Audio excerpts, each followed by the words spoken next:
పెడన్లో ఈసారి గెలిచేది టీడీపీ అని కూటమి అభ్యర్థి కాగిత కృష్ణప్రసాద్ ధీమా వ్యక్తం చేస్తున్నారు. ఎన్నికల ప్రచారంలో భాగంగా పలు ప్రాంతాల్లో పర్యటించారు. ఓటర్లను అభ్యర్థించారు. అధికార పార్టీ చేసిన ఆగడాలు, దౌర్జన్యాన్ని ప్రజలు వ్యతిరేకిస్తున్నారని చెప్పారు. ఖచ్చితంగా టీడీపీకి ప్రజలు పట్టం కడతారు అన్నారు. అధికారంలోకి వచ్చిన వెంటనే ప్రధాన సమస్యలైన తాగు, సాగునీరుతో పాటు రోడ్ల సమస్యల్ని పరిష్కరిస్తామని హామీ ఇచ్చారు. రైతాంగాన్ని ఆదుకుంటామంటున్న టీడీపీ నేత కాగిత కృష్ణప్రసాద్తో మా Amaravati bureau chief Yedukondalu face to face. ఆంధ్రప్రదేశ్లో సార్వత్రిక ఎన్నికల వేడి బాగా రాజుకుంటుంది. ప్రస్తుతానికి అభ్యర్థులు ఎక్కడికక్కడే తమ ప్రసారాల్లో జోరందుకున్నారు. అయితే ప్రస్తుతానికి మనం చూస్తే ఇటు పెడన నియోజకవర్గానికి ప్రాతినిధ్యం వహిస్తున్నటువంటి కాగిత కృష్ణప్రసాద్ గారు తన నియోజకవర్గం పల్లెలన్నింటిలో కూడా ఇప్పటికే ఆయన సుడిగాలి పర్యటన చేస్తూ ఉన్నారు. అయితే ప్రస్తుతానికి ఇటు గూడూరు మండలంలో ఉన్నారు. వారిని అడిగి తెలుసుకుందాం. సార్ చెప్పండి సార్, ఎట్లా సాగుతుంది ఎన్నికల ప్రచారం? ఈ నియోజకవర్గంలోనే ఉంటూ ఈ నియోజకవర్గం ప్రజలకి ఎటువంటి సమస్య ఉన్నా కానీ తెలుగుదేశం పార్టీ నాయకులు, కార్యకర్తలు అందరం కలిసి వాళ్ళకు అండగా నిలుస్తూ అదేవిధంగా ఎక్కడైతే సమస్యలు ఉంటాయో వాటన్నిటిని కూడా పోరాటం చేసి పరిష్కరించే దిశగా మేము అందరం కూడా ముందుకెళ్ళాం.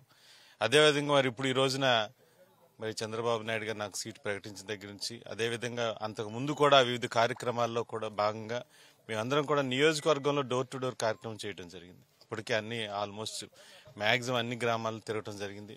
ఇప్పుడు ఎన్నికల ప్రచారంలో భాగంగా ఈ రోజున కంకటావ గ్రామంలో తిరుగుతా ఉన్నాం. మేము తప్పకుండా ప్రజలందరూ కూడా ఈ రోజున మళ్ళీ చంద్రబాబు నాయుడు గారు, పవన్ కళ్యాణ్ గారు కలిసి వస్తేనే ఈ రాష్ట్రం అభివృద్ధి చెందుతుందని చెప్పేసి ప్రతి ఒక్కరూ కూడా కోరుకుంటా ఉన్నారు. ఇక్కడ ఏదైతే కాగిత వెంకటరావు గారు అబ్బాయిగా మీరు అందరికీ సుప్రసిద్ధులు. మీ నాన్నగారు ఇక్కడ ఎంత అభివృద్ధి చేశారు. మారుమూల ప్రాంతం ఇది చెప్పాలంటే ఈ జిల్లా అంటే ఉమ్మడి కృష్ణా జిల్లాకి అత్యంత మారుమూల ప్రాంతం.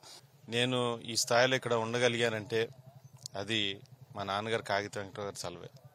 ఈ నియోజకవర్గంలో ఉన్నటువంటి తెలుగుదేశం పార్టీ నాయకులందరూ కూడా ఈ రోజున నా వెన్నంటి ఉన్నారంటే నాన్నగారి మీద ఉన్నటువంటి అభిమానంతో ఈ రోజున నన్ను ముందుకు నడిపిస్తా ఉన్నారు. ఈ రోజున తెలుగుదేశం పార్టీ నాయకులు, కార్యకర్తలందరూ పూర్తి స్థాయిలో మరి 2019లో కానివ్వండి, ఆ తర్వాత నేను తిరుగుతున్నటువంటి ప్రతి కార్యక్రమానికి కూడా నాకు అండగా నిలిచారు వాళ్ళు. గతంలో చంద్రబాబు నాయుడు గారు ఏ పీరియడ్లో ఉన్నా కానివ్వండి, ఒక పంట ఇచ్చినా 2 పంట ఇచ్చినా నీళ్లు సక్రమంగా అందించేవాళ్ళు. ఇన్ టైంలో వచ్చాయి, ఎటువంటి ఇబ్బంది లేకుండా వచ్చాయి. డ్రైన్లు అన్నింటినీ కూడా పూడికి తీసేవాళ్ళు, ఇరిగేషన్ కెనాల్స్ పూడికి తీసేవాళ్ళు, సక్రమంగా నీళ్లు అందించేవాళ్ళు. అదేవిధంగా రైతులకి గిట్టుబాటు ధరతోటే మరి వాళ్ళందరినీ కూడా ఎటువంటి ఇబ్బంది లేకుండా డబ్బులన్నీ కూడా ఇన్ టైంలో పడిపోయాయి. 5 సంవత్సరాల్లో ఈ ప్రభుత్వం చాలా దుర్మార్గంగా వ్యవహరించింది. రైతులకి డబ్బులేసే పరిస్థితి లేదు. పంటలో ఎదలు జిమ్మిన తర్వాత 2-3 సార్లు జిమ్మాల్సినటువంటి పరిస్థితి. ఏదో వర్షం, వరదలు రావటం, మునిగిపోవటం 2-3 సార్లు వేయటం. తర్వాత మళ్ళీ అమ్ముకునే స్థాయికి వచ్చేసరికి ఎప్పుడు ఎట్లా అమ్మాల్సిన తెలియనటువంటి పరిస్థితి అనమాట. ఒక్కడేమో ఒక తేమ శాతం ఆర్బీకే సెంటర్లు అంటారు, అక్కడ తేమ శాతం ఒకటి చెప్తారు, మిల్లర్స్ దగ్గరికి వెళ్ళేసరికి ఇంకో తేమ శాతం చెప్తారు. ఈ డబ్బులన్నీ మధ్యలో ఏమైపోతుంది ఎవరికి తెలియనటువంటి పరిస్థితి. అదేవిధంగా ఇంకొక ప్రధానమైనటువంటి అంశం ఏంటంటే త్రాగునీరు. ఈ నియోజకవర్గంలో గతంలో ఎన్నడూ లేని విధంగా ఈ 5 సంవత్సరాలు గతంలో ఎప్పుడు కూడా సక్రమంగా ప్రతి గ్రామంలో కూడా మంచినీళ్ళు అందాయి.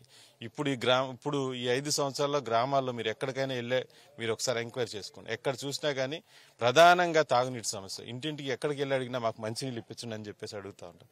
అటువంటి పరిస్థితి వచ్చిందన్నమాట. ₹1 కూడా నిధులు కేటాయించకపోవడం వల్ల, ఫిల్టర్ బెడ్లు పాడైపోవటం వల్ల, ట్యాపులు పాడైపోవటం వల్ల ఎక్కడా కూడా నీరు సక్రమంగా అందట్లేదు. దాన్ని కూడా మరి గతంలో 80 కోట్లు శాంక్షన్ చేసి పైలట్ ప్రాజెక్ట్ కింద మేము గ్రామంలో కూడా నాన్నగారు వేయటం జరిగింది. ఇంటింటికి కుళాయి. ఈ ప్రభుత్వం వచ్చినాక ఆ ప్రాజెక్టును పట్టించుకోకపోవటం వల్ల ఆ స్కీమ్ అక్కడితో ఆగిపోయింది. మళ్ళీ డెఫినెట్ గా మేము కూడా మేనిఫెస్టోలో చంద్రబాబు నాయుడు గారికి పెట్టడం జరిగింది. కాబట్టి తాగునీటి సమస్యను కూడా పూర్తిగా లేకుండా చేసేటువంటి బాధ్యత నేను తీసుకుంటానని చెప్పి ఈ సందర్భంగా తెలియజేస్తాం. 3 రోజులుగా జరుగుతున్నటువంటి నాటకీయ పరిణామాలు ఏదైతే పెన్షన్లకు సంబంధించి మీరేం చెప్తారు? పెన్షన్లు ఇది చాలా దారుణం అండి. యాక్చువల్గా ఈ ప్రభుత్వం వచ్చిన దగ్గర నుంచి కూడా ప్రభుత్వానికి ఎటువంటి ఆదాయ వనరులు లేకుండా పూర్తిగా అప్పులు తీసుకొచ్చి పాలన చేస్తూ ఉంది. ప్రజల మీద పన్నుల భారం మోపుతూ ప్రజల దగ్గర నుంచి దోపిడీ చేస్తూ డబ్బులు తీసుకున్నాం. పెట్టుబడులు తీసుకొచ్చి వాటి ద్వారా వచ్చినటువంటి ఆదాయ వనరులు తీసుకురావాలంటే లక్ష్యంతో పని చేయకపోవడం వల్ల అప్పులు పాలు చేసేస్తుంది. కావాలనుకుంటే వాళ్ళకి చిత్తశుద్ధి ఉంటే నిజంగానే ఈ సచివాలయం వ్యవస్థ ఉంది, సచివాలయం ఎంప్లాయీస్ ఉన్నారు కదా, వాళ్ళ చేత పెన్షన్లు ఇప్పించవచ్చు కదా, డోర్ టు డోర్ ఇప్పించవచ్చు కదా. అదేం పెద్ద వాళ్ళకేం కష్టమైన పని కాదు కదా. కాకపోతే ఏంటంటే కావాలని చెప్పేసి ఈ రోజున కక్షపూర్తిగా అవాస్తవాలు అబద్దాలు మాట్లాడటంలో ఈ వైసీపీ జగన్మోహన్ రెడ్డి సిద్ధాస్తుడు కాబట్టే ఇలాంటి నిందలేస్తా ఉన్నాడు. ప్రజలు ఎవరో కూడా ఈ రోజు నమ్మేటువంటి పరిస్థితుల్లో లేరు. వ్యవసాయం అలాగే త్రాగునీరు సమస్యలు ఏవైతే ఉన్నాయో వీటన్నిటికీ కూడా ప్రభుత్వం రాగానే వెంటనే అట్లన్నిటికీ కూడా చెక్ పెడతామంటూ కూడా ఇప్పుడు కాగిత కృష్ణప్రసాద్ గారు చెప్తున్నటువంటి పరిస్థితి. కెమెరా పర్సన్ సురేంద్రతో ఏడుకొండలు, బీఆర్కే న్యూస్, పెడన్ నియోజకవర్గం నుంచి.